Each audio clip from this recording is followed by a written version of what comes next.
একটা কথা দেখবেন, অনেকেই এই কওমি মাদ্রাসাগুলোর শিক্ষার্থীদেরকে এই শিক্ষা ব্যবস্থাকে তুচ্ছ তাচ্ছিল্য করার জন্য মাঝে মাঝে একটা কথা বলে, যাকাত খায় ফিতরা খায়। কি কয়? যাকাত খায় ফিতরা খায়, আবার বড় বড় কথা কয়, এটাও বলে। কি কয়? যাকাত খায় ফিতরা খায়, বড় বড় কথা কয়। আমি ওই সকল বন্ধুদেরকে সবিনয়ে জিজ্ঞাসা করতে চাই, আচ্ছা ঠিক আছে, আমরা কওমি মাদ্রাসায় যাকাত খাই, ফিতরা খাই, আচ্ছা বাংলাদেশের সরকারি যত স্কুল কলেজ বিশ্ববিদ্যালয় আছে, ওরা কার বাপের টাকা? ওরা কারটা খায়? প্রশ্ন আমার এই জায়গায়। আমি আপনাদেরকে হিসাব দেই। প্রাইমারি স্কুলে, সরকারি স্কুলে যে সকল ছেলে মেয়েরা পড়ে, মাসে কয় টাকা বেতন দেয়? 1 টাকাও বেতন দেয় না। এই প্রাইমারি স্কুলগুলোতে শিক্ষক শিক্ষিকারা মাগনা পড়ায়? বলেন, মাগনা পড়ায় না তাদেরকে বেতন দেওয়া হয়? বেতন দেওয়া হয়। এই যে প্রাইমারি সরকারি স্কুলে যে সমস্ত আমাদের ছেলেমেয়েরা পড়াশোনা করে, এদেরকে পাঠ্যপুস্তক দেওয়া হয়। পাঠ্যপুস্তক কিনতে হয় না মাগনা দেয়? মাগনা। আচ্ছা, মাগনা যে পাঠ্যপুস্তকটা দিল, এই পাঠ্যপুস্তকটা তো মাগনা আসমান থেকে বৃষ্টির মতো পড়ছে নাকি? না, এই পাঠ্যপুস্তক ছাপাইতে পয়সা খরচ হয়েছে। পয়সা খরচ হয় কি হয় না বলেন তো? তো বই ছাপাইতে পয়সা খরচ হয়। শিক্ষক শিক্ষিকারা যারা পড়ায় তাদের বেতন লাগে। এই যে প্রাইমারি স্কুল, হাই স্কুলের যে বিল্ডিং গুলো নির্মাণ হয়, এই বিল্ডিং গুলো গাছের মতো মাটি ফুইরা আস্তে আস্তে গজায় উঠে না, এই বিল্ডিং গুলো নির্মাণ করতে পয়সা খরচ হয়? পয়সা খরচ হয়। কথা বলেন ঠিক না বেঠিক?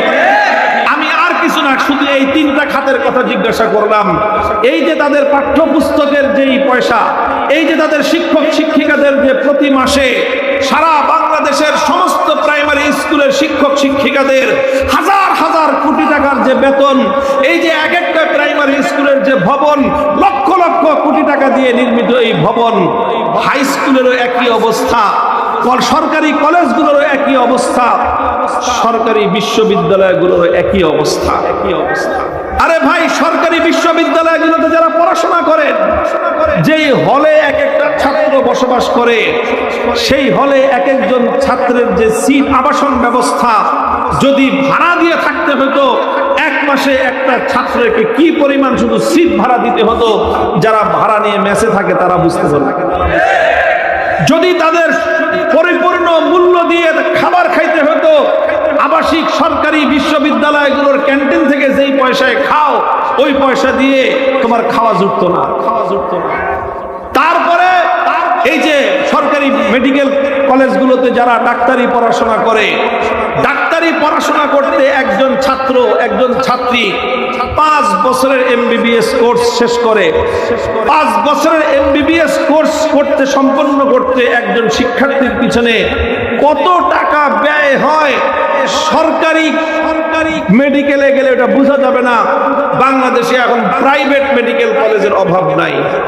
আপনাদের এই হেমায়তপুর থেকে আগাইলে সাভার এনাম মেডিকেল কলেজ আছে, এই উত্তরায় অনেকগুলো মেডিকেল কলেজ আছে, হাজার শত শত মেডিকেল কলেজ সারা দেশে আছে। যে কোনো একটা মেডিকেল কলেজে খবর নেন যে একজন শিক্ষার্থী 5 বছরের MBBS শিক্ষা কমপ্লিট করতে কম করে না হলো 30 থেকে 35 লক্ষ টাকা তার খরচ।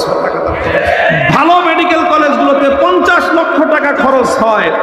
আর সরকারি মেডিকেলগুলোতে প্রাইভেট মেডিকেল কলেজের চেয়েও সব ধরনের উন্নত মানের ফ্যাসিলিটি প্রদান করা হয়। তাহলে সরকারি মেডিকেল কলেজগুলোর যে শিক্ষার মান, তাদের যে সুবিধা, সেটাকে যদি আমি মূল্যমান দিয়ে বিচার করি, কম করে এক একটা শিক্ষার্থীর পিছনে 50 থেকে 60 লক্ষ টাকা ব্যয় হয় একজন ডাক্তার তৈরি করতে। তোমরা যারা সরকারি মেডিকেলে পড়ে ডাক্তার হও, বুয়েটে পড়ে ইঞ্জিনিয়ার হও, প্রাইভেট ইঞ্জিনিয়ারিং পড়ে দেখো 40 থেকে 50 লক্ষ টাকা খরচ হয়। সরকারি ইঞ্জিনিয়ারিং বিশ্ববিদ্যালয়ে পড়লে 2-4 টাকা খরচ হয়। যারা বিশ্ববিদ্যালয়, সরকারি বিশ্ববিদ্যালয়গুলোতে পড়ে অনার্স মাস্টার্স কমপ্লিট করো, প্রাইভেটে পড়লে 10, 15, 20 লাখ টাকা, 30 লাখ টাকা খরচ হয়। সরকারিভাবে পড়াশোনা করলে মাগনা তোমরা পড়াশোনা করো।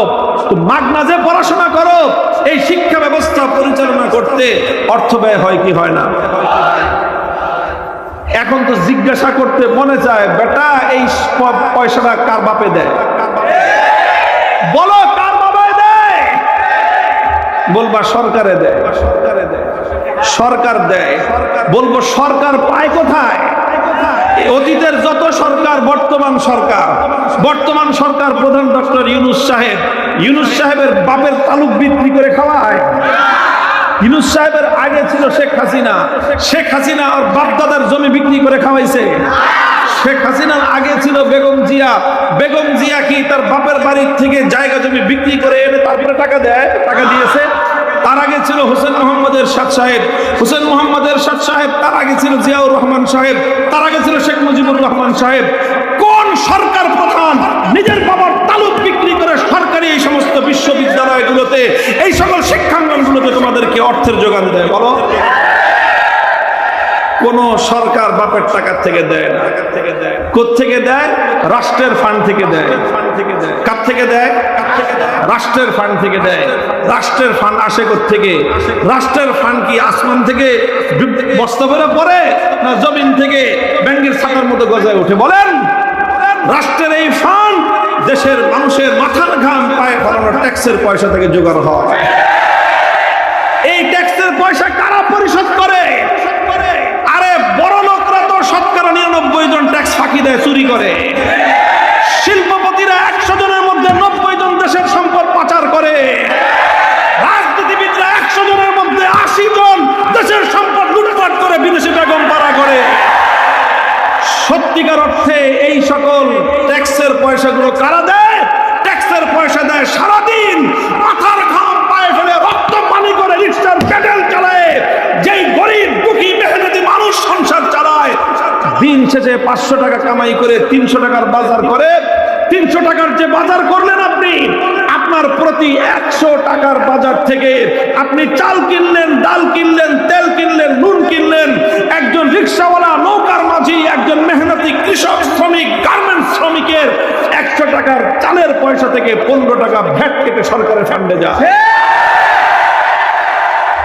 তোমার 15 টাকা, তোমার এই রিক্সাওয়ালা, এই গার্মেন্টসের শ্রমিক, তোমার 15 টাকা দিয়ে একটা বেটা ওই মেডিকেলে ডাক্তার হয়। তোমার 15 টাকা খেয়ে ইঞ্জিনিয়ার হয়। তোমার 15 টাকা খেয়ে প্রাচ্যের অক্সফোর্ড নামে ঢাকা বিশ্ববিদ্যালয় থেকে গ্রাজুয়েশন করে। তো বেটা, আমরা যাকাত খাই, ফিতরা খাই। আমরা বড় লোকের আল্লাহর পক্ষ থেকে নির্ধারিত যেই যাকাত, যেটা বড় লোকের সম্পদের মধ্যে গরিবের অধিকার, এটা গরিবের অধিকার, এটা তার সম্পদের মধ্যে আল্লাহ সৃষ্টিকর্তা বলে দিয়েছেন, বড় লোকের সম্পদের মধ্যে তোর হিস্সা আছে। আমি তো আমার ন্যায্য হিস্সা বড় লোকের কাছ থেকে যাকাত নিয়ে আমার সন্তান কওমি মাদ্রাসায় প্রতিপালিত হয়। আমার সন্তান রিকশাওয়ালা যদি নিজের ইচ্ছায়, স্বেচ্ছায়, হাসি মুখে আমার মাদ্রাসায় কিছু কন্ট্রিবিউশন করে, তাহলে সেটা আমার সন্তান খায়। আর বেটা, তুমি যে মেডিকেলে ডাক্তার হইলা, তুমি যে বুয়েটে ইঞ্জিনিয়ার হইলা, তুমি যে ঢাকা বিশ্ববিদ্যালয়ে জজ আর ব্যারিস্টার হইলা, উকিল হইলা, মুখতার হইলা, তোমরা এই দেশের মেহনতি মানুষের, কৃষক, শ্রমিক, মজদুরের মাথার ঘাম পায়ে ফেলানো ট্যাক্সের পয়সা খেয়ে পড়াশোনা করো। তো তুমিও তো এইরকম গরিব মানুষের ভিক্ষা খেয়ে পড়ালেখা করো। তো আমি যাকাত খাইলে যদি দোষ হয়, তুমি গরিব মানুষের ভিক্ষার পয়সা খেয়ে ডাক্তার হও, শরম লাগে না?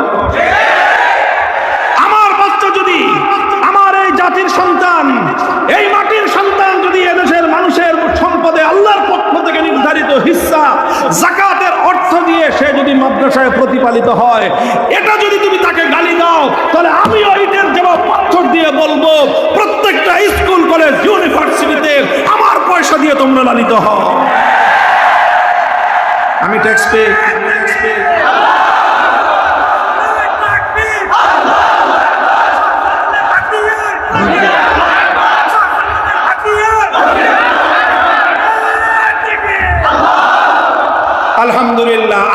এটাকে দোষের কিছু মনে করি না। আমাদের সন্তানরা তারা আমাদের জাতির সন্তান, বলেন কথা ঠিক না বেঠিক? আপনার সন্তান জাতির ভবিষ্যৎ, আমার সন্তান জাতির ভবিষ্যৎ, সবার সন্তানই জাতির ভবিষ্যৎ। জাতির ভবিষ্যৎ সন্তানরা জাতির সম্পদ দিয়ে পালিত হবে, এতে অসম্মানের কিছু নাই। বাবার টাকা খেয়ে সন্তান বড় হবে, এতে সন্তানের অসম্মানের কিছু নাই। নাতি তার দাদার টাকা দিয়ে প্রতিপালিত হবে, এতে নাতির জন্য কলঙ্কের কিছু নাই। জাতির সম্পদ দিয়ে জাতির সন্তান লেখাপড়া শিখবে, এটা জাতির জন্য গৌরবের, সন্তানের জন্য গৌরবের। জাতির ট্যাক্সের টাকা খেয়ে পয়সা পড়ালেখা করলে যেরকম কলঙ্কের নয়, জাতির জাকাতের টাকা খেয়ে পড়াশোনা করলে এটা কলঙ্কের কিছু নয়, এটা জাতির জন্য গৌরবের। এরপরে যদি কারো কোনো কথা থাকে আমার সামনে এসে বলবে, কথা হিসাব করে বলবো। তোমরা সরকারের নির্ধারিত ট্যাক্সের পয়সা খেয়ে পড়াশোনা করো, আমরা আল্লাহর পক্ষ থেকে নির্ধারিত ট্যাক্সের পয়সা খেয়ে। বাট সরকারেরটার মধ্যে ভেজাল থাকতে পারে, আল্লাহটার মধ্যে কোনো ভেজাল নাই। সরকারের ট্যাক্সের মধ্যে জুলুম থাকতে পারে, আল্লাহর যাকাতের মধ্যে কোনো জুলুম নাই। সরকার মানুষের কাছ থেকে অন্যায়ভাবে জোরপূর্বক বেশি ট্যাক্সের পয়সা উসুল করতে পারে, আমার আল্লাহ জুলুম করে কোনো যাকাত উসুল করেন না। আমার আল্লাহ যে যাকাত উসুল করেন সেটা মানুষ হাসির মুখে আনন্দ চিত্তে দেয়। সরকারি ট্যাক্সের পয়সা মানুষ দেয় খালি ফাঁকিতে দিতে পারে কেমনে, জোর করে মানুষের কাছ থেকে উসুল করা হয়। সরকারি ট্যাক্সের পয়সার মধ্যে মানুষের চোখের অশ্রু জড়িয়ে থাকে, আল্লাহর দেওয়া যাকাতের পয়সার মধ্যে মানুষের হৃদয়ের ভালোবাসা জড়িয়ে থাকে। বলেন যুক্তি যদি থাকে, তোমরা যে আমাদের মাদ্রাসার সন্তানদেরকে যাকাত খায় ফিতরা খায় বলে উপহাস করো, আমি তোমাদের সকল কাছে প্রশ্ন রাখলাম, তোমরা কার বাবারটা খেয়ে পড়ো? যদি তোমরা যদি জবাব দিতে পারো, আমার কাছে তার চেয়ে উত্তম জবাব আছে। কথা বলেন ঠিক না বেঠিক?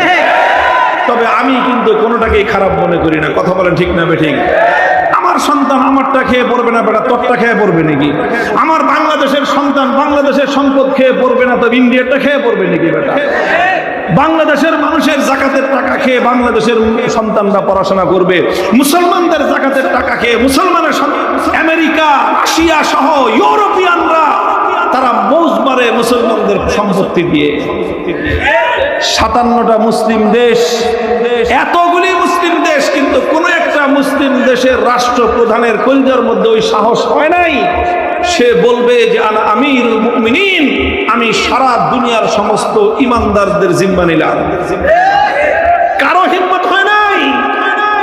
বিশাল মালিক বাদশা হইতে পারছে, অনেক কিছু হইতে পারছে, সারা দুনিয়ার কোন একজন রাষ্ট্রপ্রধান, 57টা মুসলিম দেশের কথা বলতেছি, একটা মুসলিম দেশের রাষ্ট্রপ্রধান নিজেকে আমিরুল মুমিনিন বলে 200 কোটি মুমিনের জিম্মাদার এবং দায়িত্বশীল বলে পরিচয় দেওয়ার বুকের পাটা হয় নাই।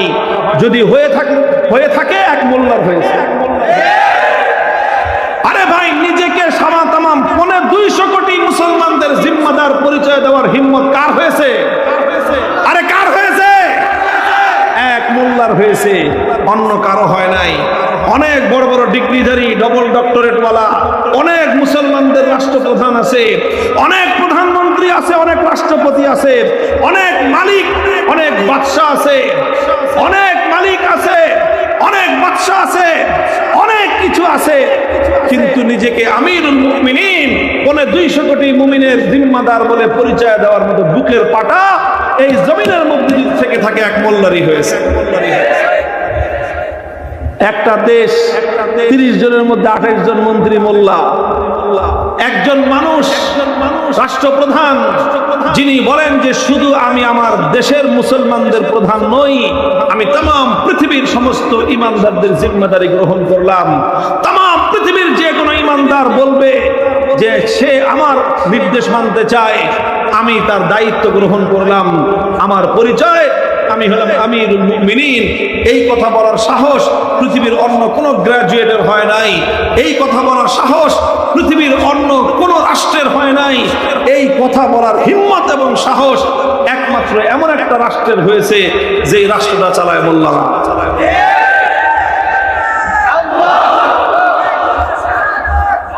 মুহতারাম হাজিরিন, সেই মোল্লাদের রাষ্ট্রে এই যে বিগত মাসটা যে গেল, সেপ্টেম্বরের 18 তারিখ থেকে 25 তারিখ পর্যন্ত নিজের স্বচক্ষে দেখে এসেছি।